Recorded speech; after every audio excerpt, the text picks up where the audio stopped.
Всех приветствую на канале. 7 замен, которые изменили футбольную историю. Когда одно решение способно перевернуть ход матча. Замены в футболе – это, как считают многие, необходимое зло. Раньше, если в команде кто-то травмировался, приходилось просто играть в меньшинстве. Затем появилось правило, разрешающее заменять захворавших футболистов. Со временем тренеры стали использовать замены для того, чтобы вносить коррективы в тактику. История показывает, что иногда ловкая замена может решить исход встречи. 1. Ули Гуннар Сульшер, Манчестер Юнайтед, финал Лиги Чемпионов 1999. Ули Гуннар Сульшер перешел в МЮ в 1996 году. Дебютировал он с замены, сразу же забив гол. Вскоре он повторит этот подвиг еще, и так 29 раз.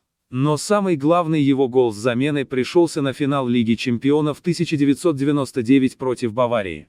Причем не только Сульшер тогда забил так, тот же Тедди Шерингем, сравнявший счет в самом конце, тоже большую часть времени наблюдал за ходом встречи со стороны. 2. Гарет Бейл, Реал, финал Лиги Чемпионов 2018. Гарет Бейл был вне себя от злости за то, что финальный матч начался без его участия. Именитый валиец был усажен на скамью запасных и вышел на поле. Только на 61-й минуте, когда счет на табло был 1-1. Пройдет 3 минуты, и Бейл выведет сливочных вперед благодаря невероятному по красоте и важности голу. А затем произошел второй гол, в равной степени результат действий Бейла и голкипера соперника Лориса Кариуса. 3. Жулиано Белетти, Барселона, финал Лиги Чемпионов 2006. Финал ЧЕ, 2006 год. Счет 1-1. Арсенал готовится взять штурмом ворота соперника, который мечтает о 4-м титуле. На 71-й минуте на поле появляется Жулиано Белетти, заменивший Алегера. Он выводит команду вперед, а затем канониров добивает Самюэль Этаа. Никто не видел в Белетти спасителя Каталонии, но футбол всегда был непредсказуемой игрой.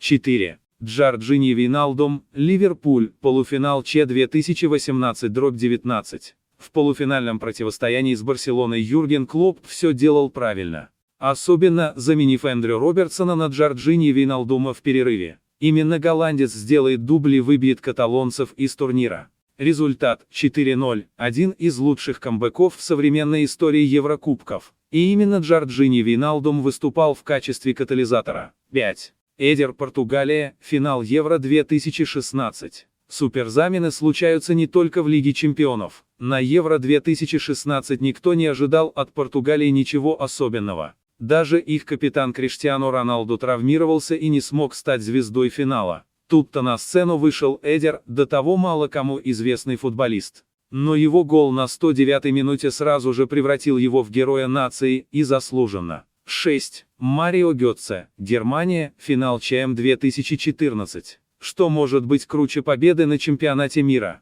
Только решающий гол в финале. В 2014 году Марио Гётце казался новой мессией немецкого футбола, а может и новым Месси, если верить описанию Франца Бекенбауэра. Финал 2014 года проходил в равной борьбе, каждый мог склонить чашу весов в свою сторону. Немцам противостояла Аргентина, и только на 88-й минуте на поле вышел еще относительно неопытный Гётце, заменивший рекордсмена по голам за сборную Мирослава Клозе. До серии 11-метровых оставалось 7 минут, и зрители уже отчаялись увидеть гол с игры. И тут Гётце получает кросс от Андре Шурле и направляет мяч в сетку ворот. Результат. Гётце становится первым автором гола в финале ЧМ с замены, да и еще самым молодым автором финального гола со времен другого немца, Вольфганга Вебера. 7. Роберт Левандовски, Бавария, Бундеслига, сезон 2015/16. Баварию штормило,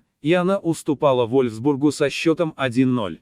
Уставший наблюдать за неудачами своих подопечных, Пеп Гвардиола решает выпустить на поле Левандовского во втором тайме. Лева забил свой первый мяч на 51-й минуте, а затем на 52-й. К 55-й он уже записал в свой актив хэт-трик. Еще через 2 он отметится 4-м голом, а по прошествии часа игры 5-м. 5 голов за 9 минут – это невероятный результат. Никто в истории немецкого футбола так быстро не забивал столько мячей. Всем спасибо за просмотр, ставьте лайки, пишите комментарии, подписывайтесь на канал.